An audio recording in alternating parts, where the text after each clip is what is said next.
Welcome to A Chat with Heart podcast. I'm your host, Christina Martin. I'm here to guide us on this journey of heartfelt and uncensored conversations with friends I've met while touring my music in Europe and across North America, and people who have life experience that I genuinely believe we can all learn from. Our personal stories have great power to heal, influence, and inspire. All we have to do is show up for the conversation. If we just talk about it, we could shine a light, we could break a dark day. If we just talk about it, we can cut away, we can make a brighter day. Good morning, little heartbeat listeners. Well, it's morning here while I'm recording this. I wonder what time of day you listen to this podcast. I tend to listen to podcasts while I'm either doing the dishes or driving with Dale. And sometimes we crank a podcast while we clean the house. Call my Heartbeat hotline, 1-902-669-4769, and tell me what you're doing when you listen to this podcast. When do you listen to this podcast? Is there a specific thing you're doing, like taking a bath? Maybe it's before you go to bed, or while you're jogging or walking, or while you work. I won't take offense if it's like while you're sitting on the can. I'm just curious because it's not an analytic I can access from the host site for this podcast. I can see what city and country people are listening from, what device you're listening from, your laptop or your cell phone, but I don't know exactly who's listening or what you're doing while you're listening, probably for good reason. It's none of my fucking business. I'm still curious though, especially if you're listening from like a cafe in Paris or someplace fun. My chat today is with someone who I think is fun, and she is going to share her artistic gifts with the world for the duration of her life cycle. Alt-folk Canadiana artist Kylie Fox. That's her name. What a great name for a music career. What a gift. Kylie recorded her debut album Green in 2020. Sorry, it launched in 2020 with none other than Dale Murray, engineer of this podcast, my best friend. Kylie and I chat about routine, songwriting, all the different jobs she's had, and what she's looking forward to. I admire Kylie for her work ethic, her collaborative spirit, and for what she's already accomplished in her career to date. Nothing but bright present and future for this gal. I'm convinced.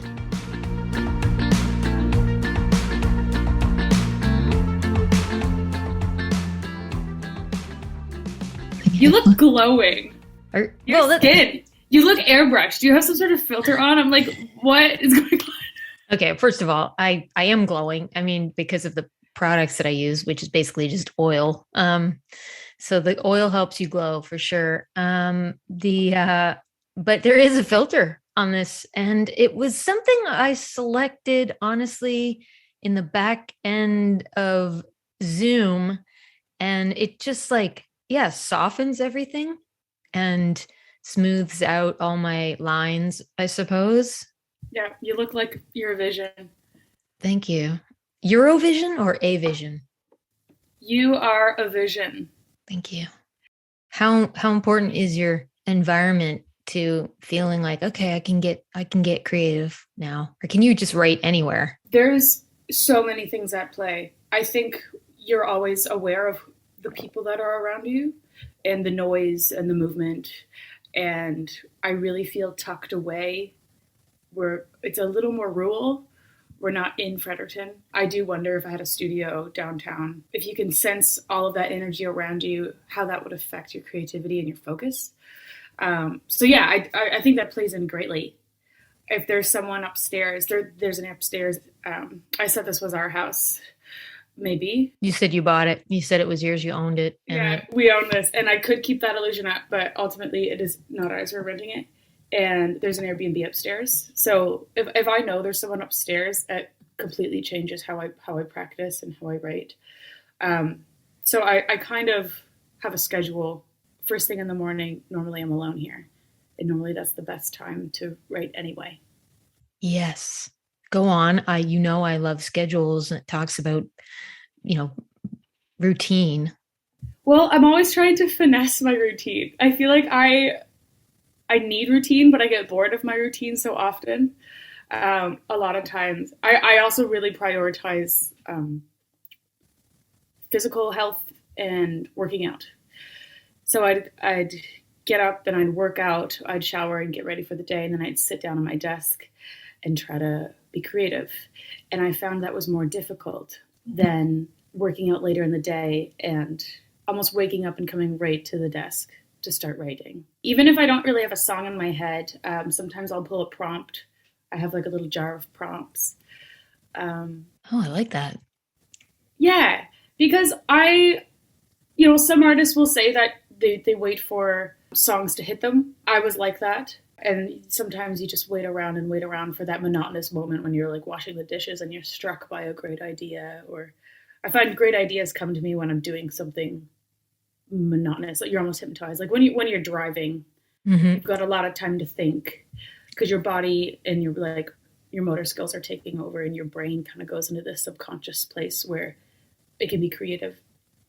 But after doing the residency at the BAM Center, I realized that if you sit down and give yourself the time, even if it's frustrating, even if you're kind of like pounding your head against a book, something will come of it. And it might not be spectacular, but maybe one line of this little poem you wrote or a little melody can come from it. And if you didn't sit down that day, nothing would have come from it. So yeah, I completely agree. We are so alike. So basically we're identical. Yeah. Twins separated years apart. You're my twin.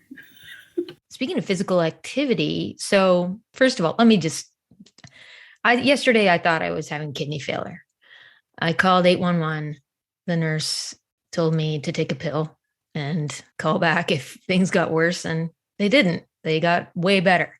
So I was in bed all day yesterday and actually got a lot done from bed. I got all the things done that I thought I would never get done while I thought I had kidney failure. Woke up this morning, but I did allow myself to sleep in, which I don't like to do, but I did for the kidney. And turns out the kidney's fine.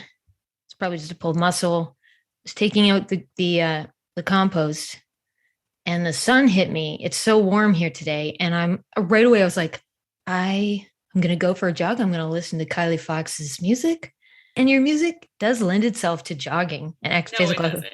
Yeah, it does. That's a lie. No, it does, because you know why? Because you're writing about traveling. A lot of the times, and you're writing about a lot of things. But like that seems to be a common thing that you write about is the places you go. And I used to do this too when I'd be driving by myself, mainly. All kinds of ideas would come along, and so no, I was looking at the beautiful snow and the trees and the deers off in the distance and running, listening to your traveling songs, and it was absolutely appropriate. Cool. Well, then I'll submit it to some running playlists on Spotify. They won't play it. I know. Back to routine. You and Barry Beats, coffee. Whose job is it? Well, Ryan has a full-time job he needs to get up in the morning and go do. So soccer. Who would do that? He's the one who really needs the coffee done. And if anyone's about routine, Barry Beats is about routine. So he normally does the coffee before bed because he needs it more than I do. I also don't necessarily like having coffee in the morning because it gets me buzzed in a way that isn't productive. Especially if I'm writing or practicing. But sometimes I make the coffee because I just want to be the best girlfriend. I'm also the one who buys our groceries and budgets, and I know how much coffee costs. So I think in my pursuit of putting the coffee into the filter, I always lowball it because I'm like, if I save a scoop per coffee day, maybe this will equate to 1 or 2 more days of coffee.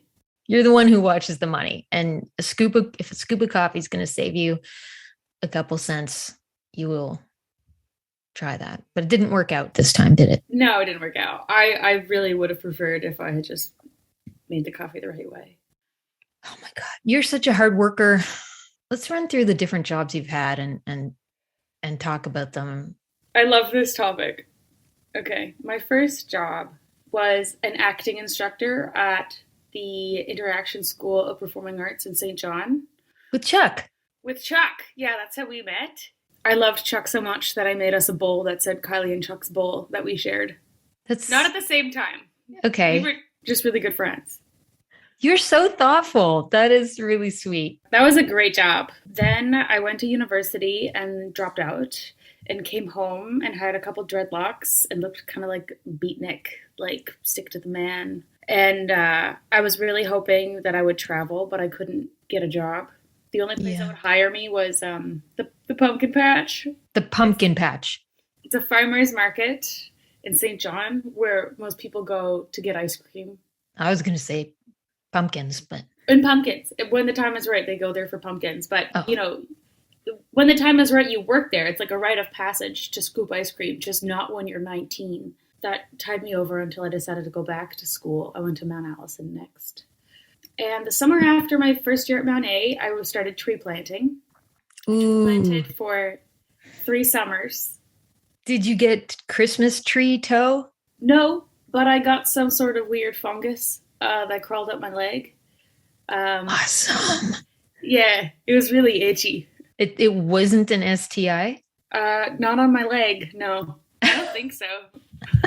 So, look, I'm curious about fungus because we have fungus growing in our basement right now. It's not lethal. It's just, there's a lot of it. It's like mushrooms, white mushrooms all over the wood. It's just because the basement is moist and wet. So is that what was growing on your leg? Like giant white mushrooms?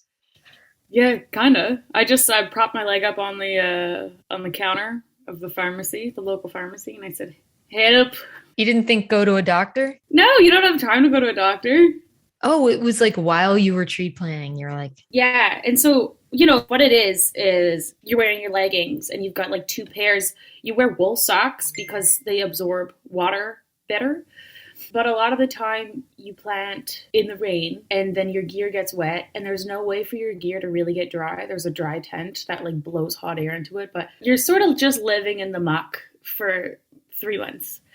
If you're bound to have some sort of ailment, you are bound. I mean, just think of the germs. You are also like a superhuman by the end of it because your immune system is just like built up and you're like being so active every day and eating really well. Everyone should go tree plant. At the start of my tree planting career, I was really superstitious. If I didn't have exactly everything that I required to plant, like the right socks, the right boots, I had gaiters, which are, if you don't know, they're like almost like leg warmers that you put over your boots so like pine needles won't get inside your boot. Not a lot of people wear bug nets because it's uncool, but I said, fuck you. I don't want black flies hanging off my eyelids all day. It's the worst. This sounds terrible. This sounds like a nightmare. Like I wouldn't survive. Yeah, when I started, I had my air mattress and by the end, after 3 years, when you know that when you wake up in the morning, you're going to get through the day fine without 1 or 2 of these things, I was just straight out sleeping on the ground. My mattress popped and I'm like, this will be fine. I'll just sleep on my sweaters. It's incredible what you can tolerate. Yeah, it makes you tough. I mean, like, and a good training for a touring musician. I just don't think I could do it. You know, I have a fear of snakes, worms. Did you see some of those? I think we saw more bears than we saw snakes. I don't have a problem with bears for some reason. A lot more harmful than snakes. So tree planting, that was in the summers? Early May to early August. Would you do it again? There's always like a bug that you get this time of year when all of the foremen start and the crew bosses start like DMing you on Instagram like, hey, you know, if you consider tree planting, like I've got a crew this year, hop on. Like, and what's so appealing about tree planting is the family feel. And I think the feeling of being just away from everything because you are in the woods. You could say that it's like freedom, but it's not because you have like strict rules and you have a place to be every day. But you don't have to make any decisions. You just get up, plant your trees, have fun with the coolest people, because you have to be so tolerant and down to earth when you're tree planting. A lot of tree planters are going there and they're really well read, well traveled. They're trying to pay off their liberal arts degree. A lot of musicians. There was one year where there was someone even brought a fiddle, and around the campfire on our nights off, the jams were awesome. So that's like the feeling that I long for this time of year, and is the feeling that you go back for. Is the people. And also the feeling of 5 o'clock when they say, okay, you don't have to plant trees anymore. Then you're like, oh, yes. Because it was probably either brutally hot or like raining and miserable. And you've been doing this monotonous physical task all day. And if you're grumpy, you just stew in it. And then suddenly you're in the truck and everyone cracks a beer. And you just drive back to camp and you know you're going to have like, ooh, lasagna or taco night or something fun. And then you play a game of crib and then you go to bed. I think that like adrenaline that it gives you every day, every time the day is done, it becomes like addicting. Really quickly, you forget how miserable you are when you wake up at 5:30 and you're like, fuck, I have to go plant trees again today. I want to sleep in a bed. I want to shower. That's warm. Yeah. God, you must sleep so well though, like after a day of tree planting. Yeah, and everyone's really strict with their own schedules. Like very rarely do people stay up when they have to work the next day. I was always in bed. If I was up, it was because I was into a book. You read a lot when you're planting. And it was great for songwriting. After dinner, sometimes you just go to the tent and work on a song that you probably had in your head all day. What are some of the things about touring and performing that, you know, that the kind of routine of booking a tour and then going on the tour, and then it does feel like a hustle sometimes, but like, why is that so addictive? Lately, I've been playing with a band. My band is incredible. I'm so lucky and grateful to have the players I have because they're making me so much better. And they're honest with me in ways that I could improve as a leader and as a musician. And when you're hot and you're in a song and it's all like the puzzles all coming together, and that's like the thrill, and getting off stage and talking to people and meeting people, that's what's addicting. It's also addicting when you get a new show, like a yes. How many emails have I sent in my life where I've gotten a no to? Yeah. Finally, in my career, I'm getting to a place where I'm getting more yeses. Or like, hey, that date doesn't work. What else?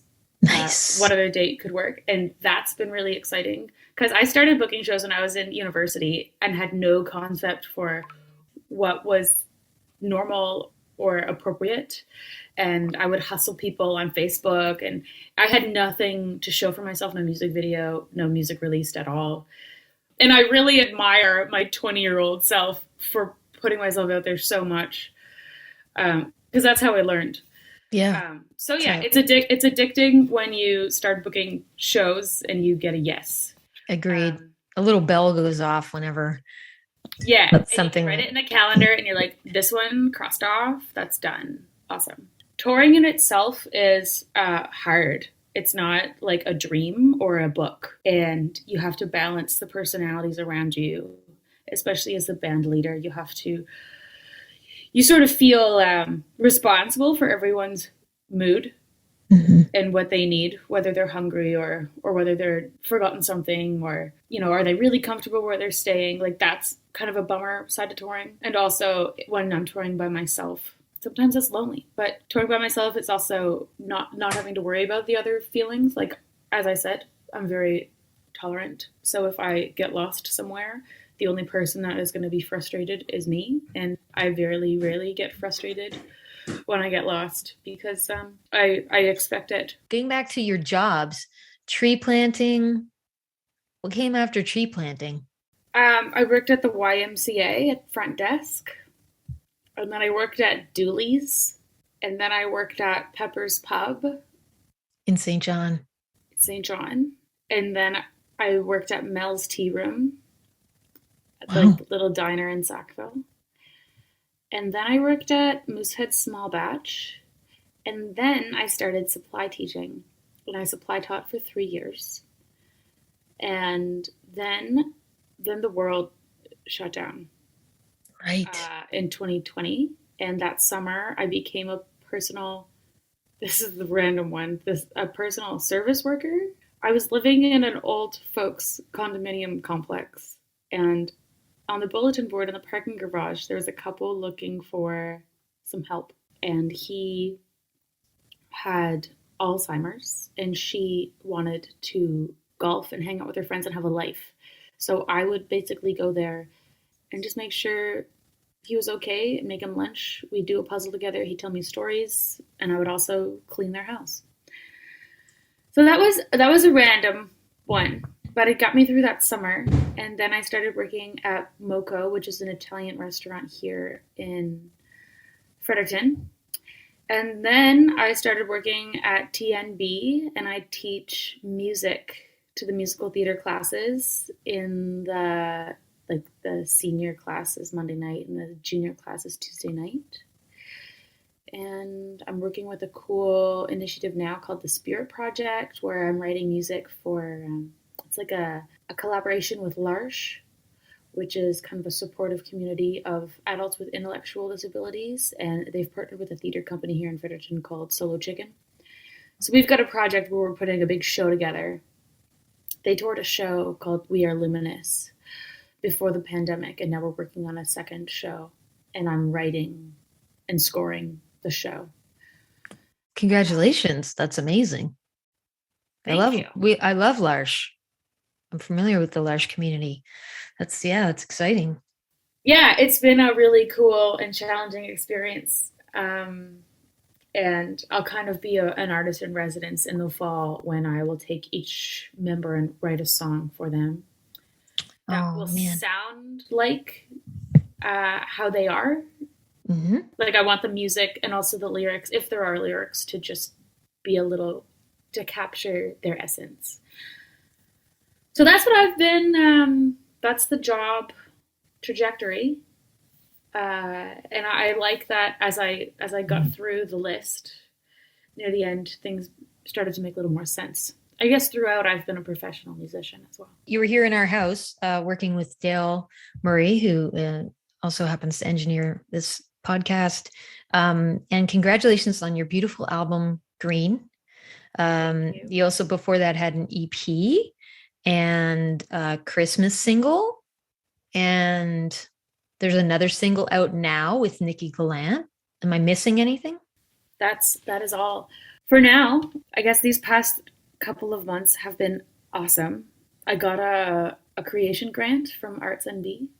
Oh, congrats. So living expenses was taken care of so I could write the next project. Yes. And so as I play with my routines, most of the time I found myself here in my PJs working on guitar, trying to finesse the instruments so I can bring that skill up to the level of where my singing and songwriting skills are. Showing up, doing the work. Yeah. Good for you. And it was nice to have the time. January was like sad and hard, and a lot of musicians struggled again. It was like another flashback to how the pandemic started, and I recognized that. But having a month off and not having to be anywhere in the evening was awesome. Because I think that's we talked about space affecting how we can be creative. And I didn't even mention like things on the walls. Like I think that my studio is probably too busy for me sometimes. There's maybe too many things in here, too many colors. I'd like it a little simpler. But it's also the space and time where you are. If I had to go to a meeting at 1:00 today, I wouldn't be able to sit here and write a song this morning. I'm not saying I wouldn't. I would be looking at the clock. And if you're really in a flow state where you're being creative with music, you lose track of time. And that's the best. My experience with on and off having, other jobs to supplement my income, it does really change your ability to, I guess, be open to that, that idea of like, I'm not looking at the clock and I have all day and I'm not going to worry, and it also takes an enormous amount of energy. I mean, not to say it's not impossible to continue writing songs, but I do find it really challenging. And it's one of the reasons why I, in 2007, transitioned to like not having any other job and was like full on hustle with only music for so long, and was able to really just dedicate myself entirely. It was really hard. And like, I couldn't have done a lot of things that I did without, money and funding and credit. And I went into a lot of debt, was taking like huge risks and learning how to manage those, like bigger budgets every year and scaring myself and then doing the thing and then being like, oh, okay, it's fine. It's fine. It's all good. It'll pay back.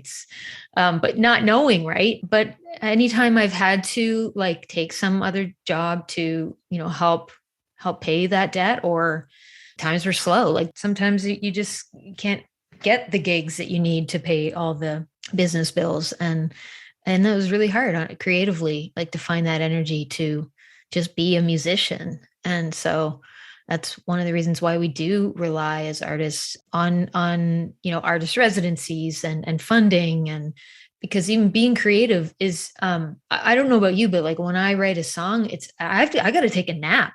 Like even if it's not, I haven't even completed this song, but like it can be draining. Other times it can give you so much, but for me it does take a lot of energy. And I'm so easily distracted by business things, or when you're booking a tour, like that becomes your priority or whatnot.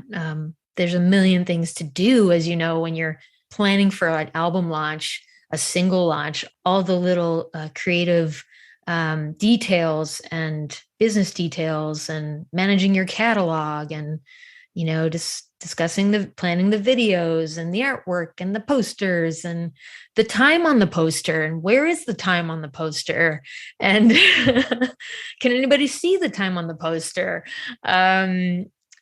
Someone's got to fix that. So yeah, having other jobs is hard when you're an aspiring career musician. But I really am so proud. Like I'm constantly proud of you, because I feel like in the short time I've known you, I guess it's not short. I guess we've known each other now for many, many years, but like 2019 is when we met.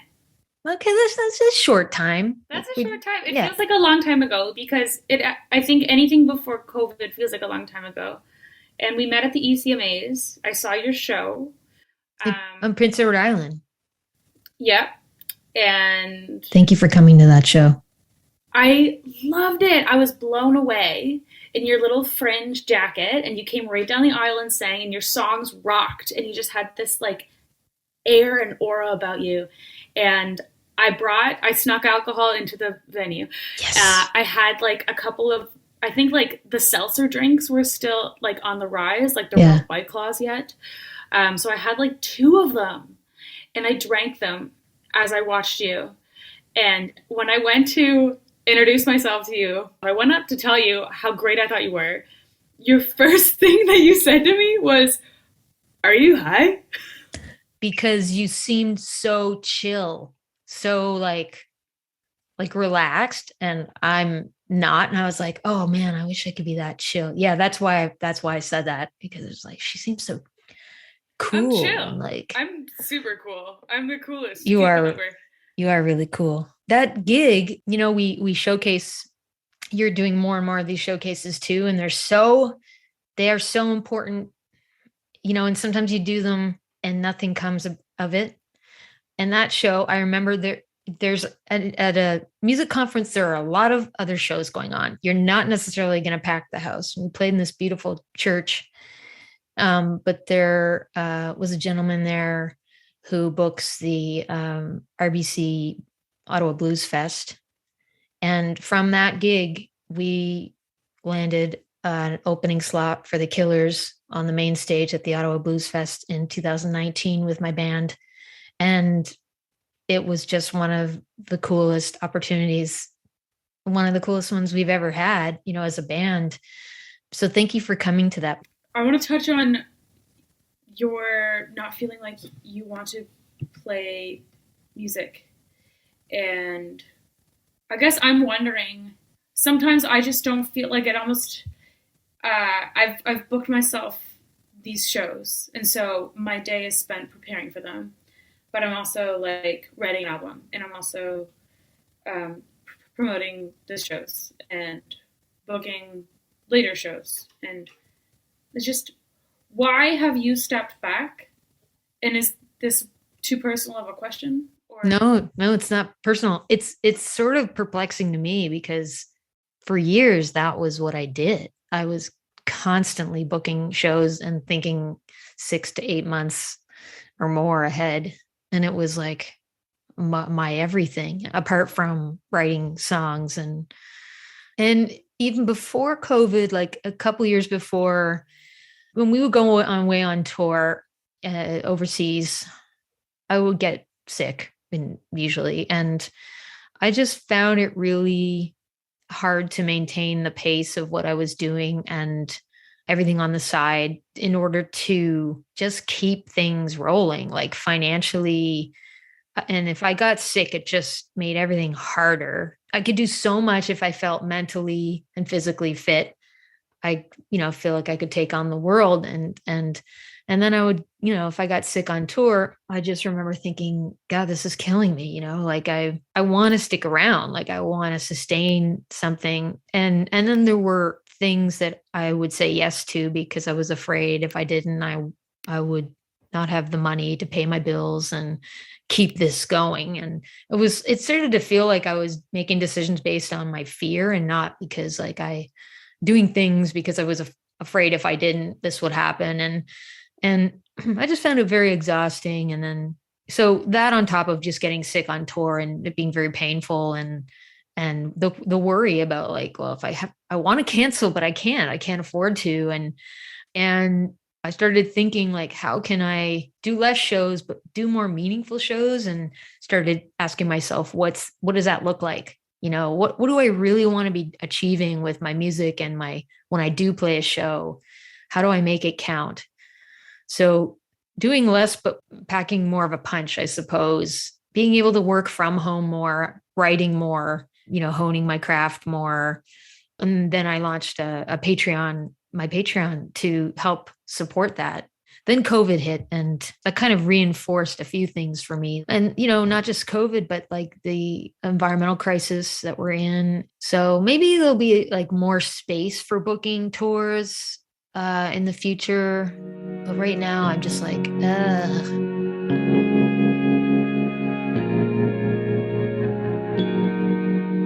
It's time for a Fluster break. I want to thank those of you listening who have purchased the game Fluster online at www.flustergame.com and used my promo code to save 15%. The promo code is Christina15. Yeah, I really hope you're enjoying the game with your friends at home, and I hope that you are enjoying these Fluster conversation breaks with my guests. what tradition would you like to incorporate into your life? for some reason, immediately my thought went to when I have kids and a family and I need to like guide them through a happy childhood into a happy, strong, healthy adulthood. And one of my friends in university told me that her mom had a breakfast bell and there was like 4 or 5 kids. I don't know if I'm going to have 4 or 5 kids, but I always loved the thought that they had breakfast together as a family every day before school, and they all probably hated it at the time. And I think she was telling us a story because it was something she was longing for now. Those traditions of like gathering around a table or gathering with music. I have another friend who has like every night is music night with her 2 little kids, and they just like have a bin of music supplies and they just like have a little family jam. So when I think of traditions, I think of like family and lots of people to take part. And I guess maybe I don't need a breakfast bell, but I also love to get up in the morning like you, and I would love the thought and the pursuit of, being a mom who gets up really early and make sure everyone like goes off to their, to their jobs and to their school and to their day with like a fun, happy little morning. I could see you being a fantastic mom. And I was listening in your songs today. You write about like sort of the maternal stuff, having a family, raising a child, and what that's like. And when I was a nanny in Austin, Texas, with the Oswald family, they had this great tradition of every night at dinner. So the 3 kids, parents, and I would go around the table and say one thing we were all grateful for. Well, Barry Beats and I do ask each other at the end of every day what the best part was. And because we have that tradition before bed, I think we search for it throughout the day. And observing like the highs and the best parts of the day makes them more meaningful and makes you more grateful. Even though sometimes it's like the spaghetti we had today was the best part. I love spaghetti. It's my favorite thing in the world, I think, other than Dale. What's your idea of success? What's that look like now? I will start by saying financially, I would love to be a musician only and not have to sling spaghettis at a restaurant. I love working.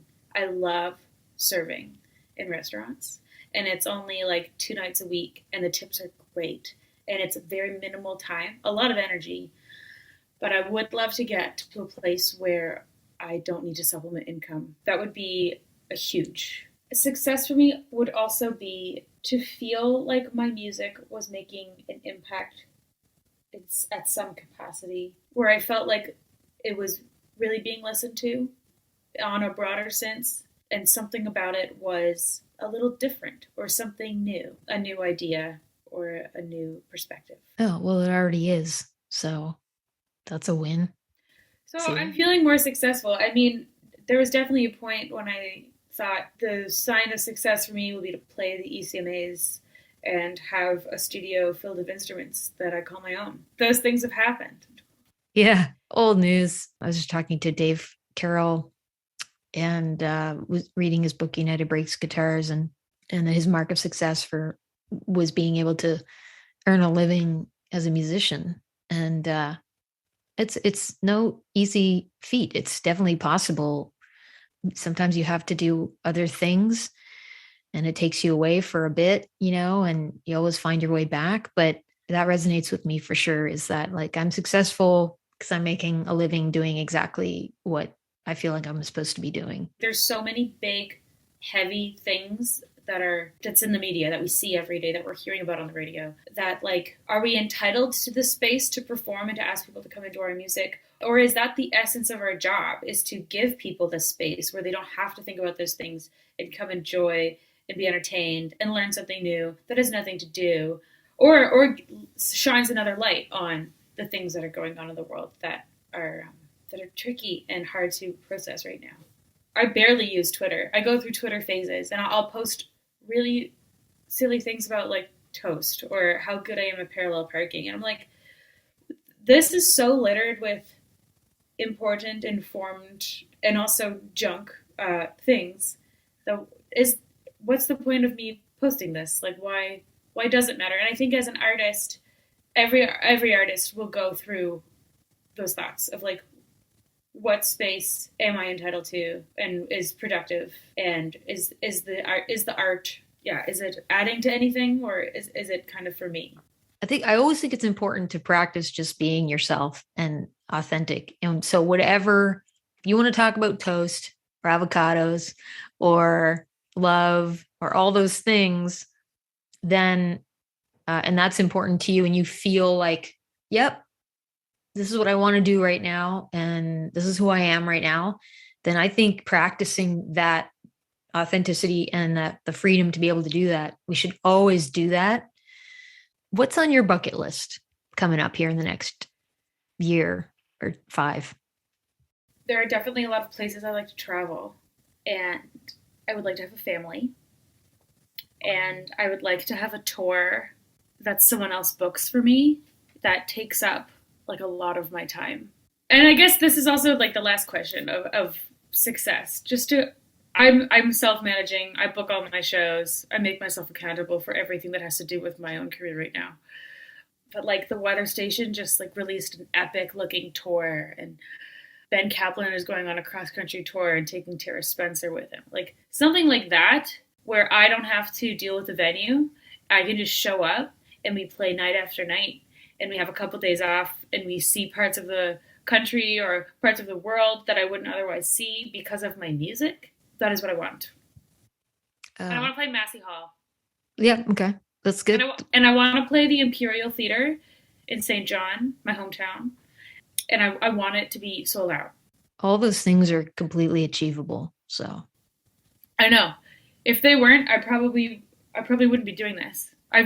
You have to have like such steadfast faith that you are on the right path and that every little thing you do is going to get you there. Or else you might as well do something else, because this is way too fucking hard. It's really hard. Yeah. And stressful. Yeah, it's like the working for yourself, you never turn off. Like we're watching TV at night and I'm posting on Instagram, or I'm, communicating with someone, planning something. Like it's a chase. It's hard to intentionally take time to say, okay, this is a day where I'm not going to think about anything music related. Like when we go to the spa in Moncton, like that's right. This day off, and I'm saying I actually just got offered a show on that day, and I said no, let's pick another date because this is important to me and my relationship, and also like a little for my health. Yeah, going to the spa, it's a break. Yeah, good for you. And I know how hard you work, and I know you could use a couple more of those days off. We were talking about playing live music earlier, and I really wanted to book like a Nova Scotia tour for May. Yeah. And suddenly it's March and I don't have anything booked, and I won't because it's too late now. And I'm questioning, like, am I working hard enough? What have I been doing? I've done that. I missed the boat. Oh my God, and giving yourself a hard time, which is pointless. So now I'm like, well, maybe I'll just book it in September. And it's pressure that I'm putting on myself for something that no one else is expecting, because people will show up when they're ready. And maybe by the time I tour, I'll be more ready, or who knows? I just see nothing but, bright future for you. And please tell our little heartbeat listeners, what's the best place to find you, to find your music and watch your videos and catch up with what you have coming up? Follow me on Instagram. Sometimes I post some really hilarious content. I really love editing videos. I should probably get better at TikTok, but I don't have the time for that right now. Yeah, find me on Instagram, Facebook. My website's cool. I've put some thought into that. I'm about to rebrand, which I'm excited for. Oh. Because everything right now is green, and we're moving slowly and steadily into purple. And okay. I'm really stoked to turn everything purple.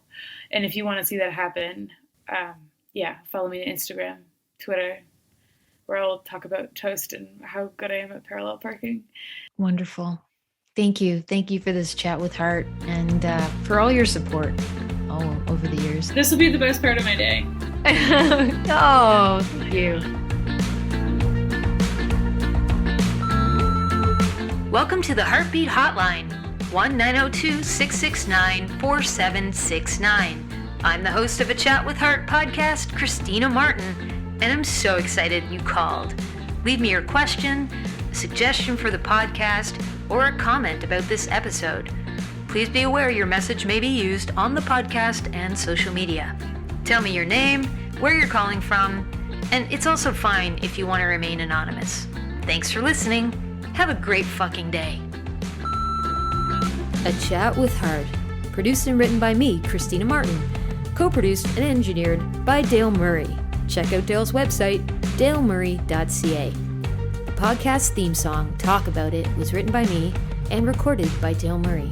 You can find it on all the places you stream music. Production plans for this podcast and Season 1 are supported by the Province of Nova Scotia's Women in Business Implementation Fund and the Creative Industries Fund. Special thanks to Terrence Taylor for mentoring me on hosting this podcast and really digging deep with me on my production plans for Season 1, which, let's be honest, Terrence, ended up being more like well-needed psychotherapy for me. To Crystal Seeberger at Sensory Friendly Solutions, thank you from the bottom of my heart for helping me learn how to be a more inclusive, accessible, and sensory-friendly human. Visit my Patreon page to become a monthly or yearly supporter of this podcast and my music endeavors. If you're new to Patreon, it's a membership platform that helps creators get paid. Sign up at patreon.com/Christina Martin. For this to be a massive success and reach 7 billion people, I need you to share, rate, leave a review, and subscribe to A Chat with Heart on all the places you listen to podcasts. Wishing you, my little heartbeats, a great day.